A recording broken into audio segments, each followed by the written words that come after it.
Us now to discuss. Federal litigation attorney and constitutional legal analyst Mackenzie Joy Brennan. Mackenzie, really looking forward to your expertise on all of this.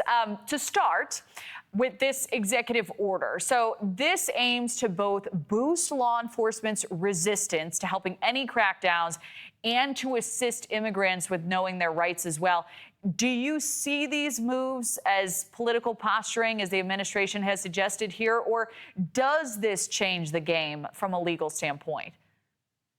Well, from a legal standpoint, the states have pretty exclusive power over policing within the state. That's a 10th Amendment issue. It's something that has been really clearly delegated for generations, that states have police control. So there's not a whole lot of need to issue an executive order that goes further than that. The really ironic thing is that the Trump administration earlier this week issued their own executive order that actually doesn't have any binding power about preparing National Guards to deploy to different cities around the country. So it's a little ironic to hear them call this a publicity stunt when states do have powers over their own police, but he just issued an executive order that does not actually have any power beyond publicity. So that's an interesting juxtaposition, but doesn't have a whole lot of bearing on what actually comes next in these cities. Yeah, maybe a little tit for tat there.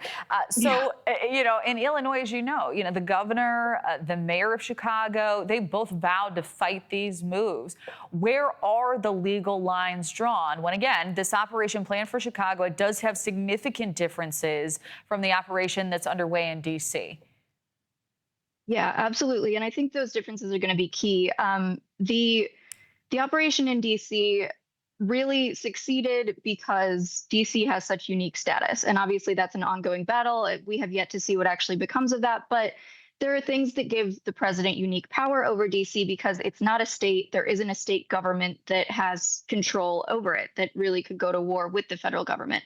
In LA and California, there was also a unique circumstance because the basis that the Ninth Circuit gave the Trump administration for keeping some control in LA was the fact that they could actually point to evidence that in these ICE riots, there had been damage of federal property and harm to federal officers. So that was a really narrow ground for allowing some federal control. You don't have that in this case. This case, they're invoking some ICE issues, but obviously it's not a border city in the same way that LA is. There's nothing really distinct that has been going on there. We heard J.B. Pritzker say that last week, that this is largely a manufactured crisis. Nothing happened. So it's going to be different from a legal standpoint certainly than D.C., probably from L.A.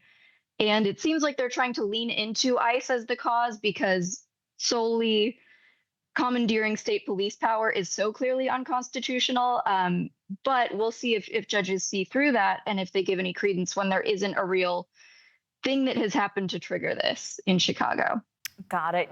Both the city and the state, as you know, have some of the country's strongest rules against cooperating with immigration enforcement efforts. What do you see as the biggest potential pitfalls to this operation as we now look ahead?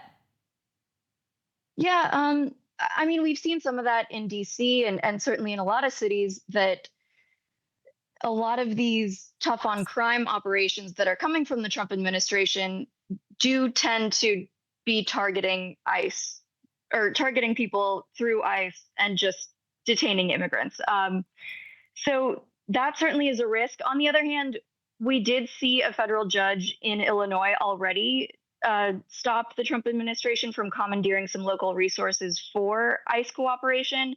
So that suggests that federal judges in that state are not going to let this go very far if it is an ICE operation.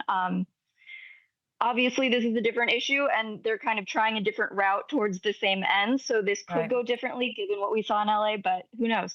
Yeah. Well, it's a lot to go through, a lot of details here to sort out. Mackenzie Joy Brennan, always appreciate your analysis. Thank you very much. Thanks, Kelly.